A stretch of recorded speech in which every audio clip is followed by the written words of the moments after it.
பொங்கல் பரிசு தொகை 1000 ரூபாய் கிடைக்குமா கிடைக்காதா? வெளியான முக்கிய தகவல். தமிழக அரசு பொங்கல் பரிசு தொகுப்பாக 1 கிலோ பச்சரிசி, 1 கிலோ சர்க்கரை, ஒரு முழு கரும்பு வழங்க அறிவிப்பு செய்துள்ளது. 1000 ரூபாய் ரொக்கம் வழங்கப்படுமா என்பது கேள்விக்குறியாகியுள்ளது. டோக்கன் டிசம்பர் 9ஆம் தேதி முதல் விநியோகம் செய்யப்படுகிறது. தமிழர் திருநாளான பொங்கல் பண்டிகை ஜனவரி 14 தைப்பொங்கல், ஜனவரி 15 திருவள்ளுவர் தினம், ஜனவரி 16 உழவர் திருநாள் கொண்டாடப்படுகிறது. இதனையொட்டி தமிழக அரசு சார்பாக ஒவ்வொரு ஆண்டும் பொங்கல் பரிசு தொகுப்பு வழங்கப்படுவது வழக்கம். அதில் 1 கிலோ பச்சரிசி, 1 கிலோ சர்க்கரை, ஒரு கரும்பு மற்றும் பொங்கல் பரிசு தொகுப்பாக 1000 ரூபாய் ரொக்கம் வழங்கப்பட்டு வந்தது. அதன்படி இந்த ஆண்டுக்கென பொங்கல் பரிசு தொகுப்பு தொடர்பான அறிவிப்பை தமிழக அரசு வெளியிட்டது.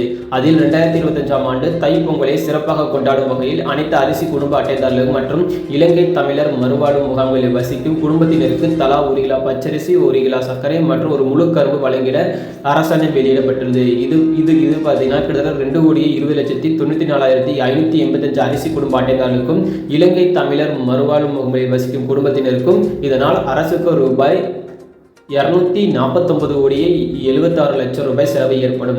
மேலும் பொங்கல் திருநாளை முன்னிட்டு வழங்கப்பட உள்ள இலவச வேட்டி சேலைகள் அனைத்தும் தயார் செய்யப்பட்டு அனைத்து மாவட்டங்களுக்கும் அனுப்பி வைக்கப்பட்டுள்ளனர். பொங்கல் பரிசு தொகுப்புடன் இவற்றையும் சேர்த்து வழங்குவதற்கான தேவையான நடவடிக்கைகள் மேற்கொள்ளப்பட்டு வருகின்றனர். இதற்கென டோக்கன் டிசம்பர் 9ஆம் தேதி முதல் அனைவருக்கும் பார்த்தீங்கன்னா வழங்கப்படும். அது மட்டும் இல்லாமல் பார்த்தீங்கன்னா பொங்கல் பரிசு தொகுப்பில் பொதுமக்கள் பெரிதும் எதிர்பார்த்த 1000 ரூபாய் இடம்பெறவில்லை. எனவே இந்த ஆண்டு 1000 ரூபாய் பரிசு தொகுப்பு இல்லையா அல்லது பின்னர் வழங்கப்படுமா என்ற கேள்வி எழுந்துள்ளது.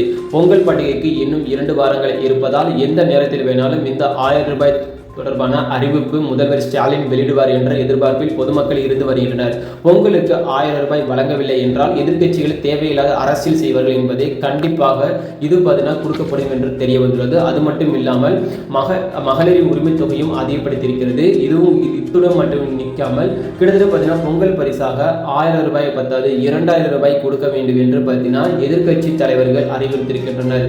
இதனைத் தொடர்ந்து யாரும் எதிர்பார்க்காத அளவில் இன்னொரு பக்கம் பொங்கல் பரிசு 5000 ரூபாய் கிடைக்க வேண்டும் என்றும் ஒரு பக்கத்திலிருந்து ஒரு ரிக்வெஸ்ட் வந்து கொண்டிருப்பதாக தகவல் வெளியாகி இருக்கிறது.